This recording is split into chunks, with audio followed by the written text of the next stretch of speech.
Hər vaxtınız xeyir olsun. Bu gün sizinlə müxtəlif yeməklərdə istifadə etdiyimiz beşamel sosun hazırlanma qaydasını bölüşürəm. 100 qram çörək yağını orta odda əriməsini gözlədik. Əriyən yağın üzərinə 3 xörək qaşığı un əlavə edib mütəmadi qarışdırırıq. Un topaq olmasın, həm də qovrulan zaman yanmasın. Sona qədər orta istilikdə qovurmağa çalışırıq.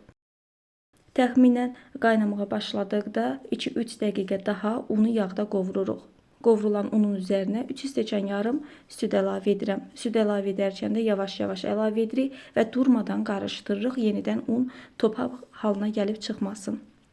Süd də otaq temperaturunda olmalıdır. Süd əlavə etdikdən sonra da əlimizi saxlamırıq. Yenidən qarışdırmağa davam edirik. Tədricən hiss edəcəksiniz ki, əlinizin altında sos qatlaşmağa başlayır.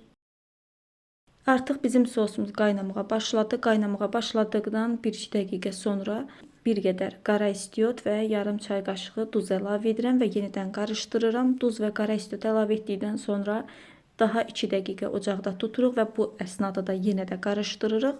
Artıq bizim beşamel sosumuz hazırdır. Müxtəlif yeməklərdə rahatlıqla istifadə edə bilərik. Bu günlük bu qədər. Özünüzə yaxşı baxın. Hələlik.